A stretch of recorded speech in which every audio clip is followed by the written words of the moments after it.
पलटू लिखा नसीब का, संत देत हैं फेर। साँच नहीं दिल आपना, तासे लागे देर।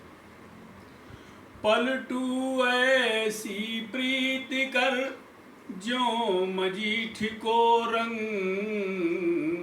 टूक टूक कपड़ा उड़े, रंग न छोड़े संग।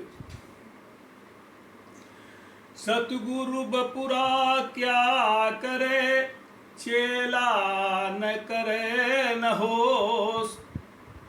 चेला पीबे मोमुना, जल कहाँ से होए। पलटू राम का मिलना सहज है, संत मिलने अति क्रूर। संत मिले से राम का मिलना होए। पलटू लिखा नसीब का, संत देत हैं फेर। साँच नहीं दिल आपना, तासे लागे देर।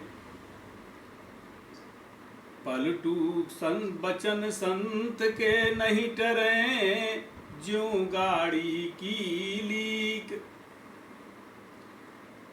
संत के वचन कभी टलते नहीं। पलटू साहब कहते हैं कि पलटू लिखा नसीब का, संत देत हैं फेर। साँच नहीं दिल अपना, तासे लागे देर। सत्यता यही है कि एक बात कही जाती है कि निर्मल मन जन सो मोय पावा, मोय कपट छल छिद्र न भावा। साधक के अंदर जो कपट बना रहता है, वो इसके लिए सबसे बड़ी बाधा होती है, क्योंकि निष्कपट मार्ग निष्कपट होता है। जब साधक जीव की त्यों बात करता है और सच्चाई और ईमानदारी के साथ जीवन यापन करता है, तो वास्तव में वो उसके अंदर आत्म तत्व जल्दी प्रकट होता है। संत के मिलने से पलटू साहब कहते हैं कल पलटू लिखा नसीब में, संत देत है फिर। साँच नहीं दिल अपना, तासे लागे देर। इसीलिए लगती है।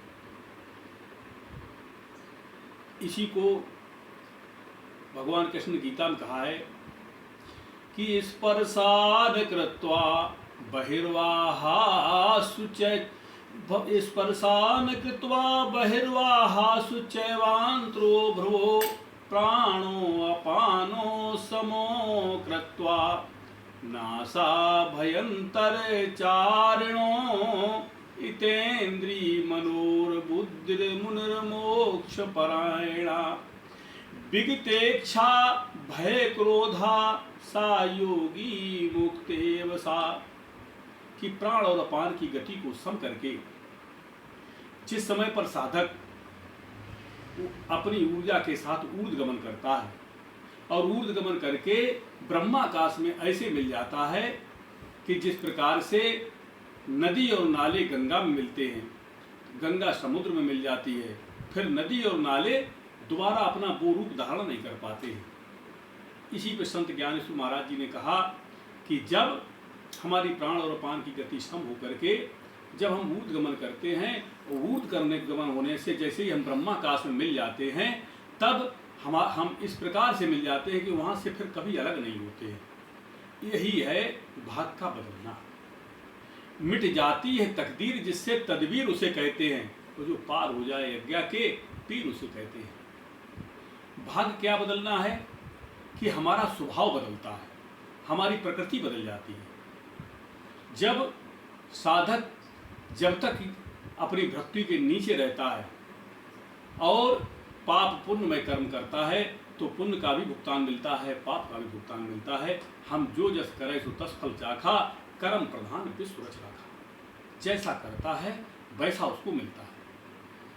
यही संसार है। संसार ये है कि जैसा करोगे वैसा भरोगे। कर्म से बचने के लिए जो संत महापुरुषों ने उपाय दिया कि मत पड़ो कर्म की कीच में, तू चेतन सदा करता, कि तुम करने वाले नहीं। जो कुछ किया तुम किया, तुम ही थे मुझमाए, मैं आपन क्यों कर कहूँ। जो इस आत्म तत्व को जान जाता है, और जब आत्म तत्व को जान जाता है, और जो जब अपने प्राण और अपान की गति को सम करके ऊर्ध्वगमन करता है, जब सूरज चांद सूरज चांद एक घर होके राह बयान पकड़ी, जाए मिले सो निज स्वरूप में फिर नहीं भंवर परी।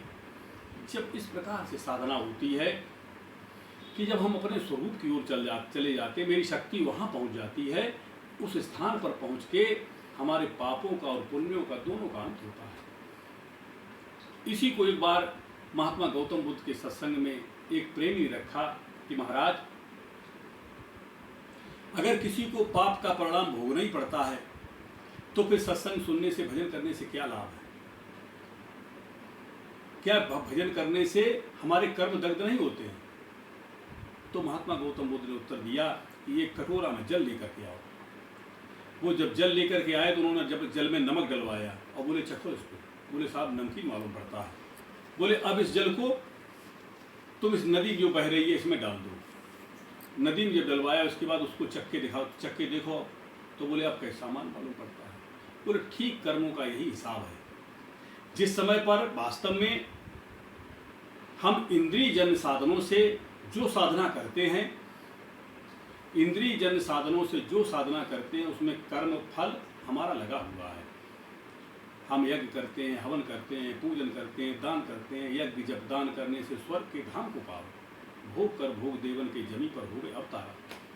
जो कुछ करते हैं इनका सबका फल ये है कि हम स्वर्ग तक गए, उसके बाद फिर आना पड़ता है। लेकिन इसको बुद्ध जी कहते हैं कि जब यही मोक्ष का मार्ग अगर ऊपर पहुंच गया तो मुक्ति है। यही भगवान कृष्ण ने कहा कि ब्रह्माकाश में ऐसे मिल जाते हैं कि दोबारा फिर नीचे नहीं आते, अपना पूर्व स्वभाव में नहीं आते, क्योंकि उनका जो स्वभाव है दिव्य स्वभाव बन जाता है। इस दिव्य स्वभाव को पाने के लिए ही आत्मज्ञान की साधना है। जो इस आत्मज्ञान की साधना को करता है उसका स्वभाव दिव्य हो जाता है। अपने स्वरूप को जो पा लेता है वास्तव में उसका सब कुछ बदल जाता है। इसलिए एक है साधे सब सदें, सब साधे सब जाएं, जो तू सींचे मूल को फूले फले अघाए। ये संत का आशीर्वाद है कि अगर वो मूल क्या है, मूल है हमारी इस शरीर में जो शक्ति है। इस शक्ति के द्वारा अगर हम ऊर्ध्वगमन करते हैं, अपने स्वरूप की ओर पहुंचते हैं, स्वरूप में पहुंच जाते हैं तो मेरा कल्याण होता है। इसको कहा है संतों ने कि हर किसी को करना चाहिए। मानव का फल, मानव शरीर का यही फल है। यह तन कर फल विषय न भाई, स्वर्ग और स्वल्प अंत दुखदाई। कि स्वर्ग में भी पहुंच जाओ फिर के इसके बाद अंत इसका दुख ही है। मोक्ष का ही एक मार्ग है, मुक्ति का मार्ग है। जो इस पर चलता है उसको पाता है। बोलिए सद्गुरु भगवान की जय।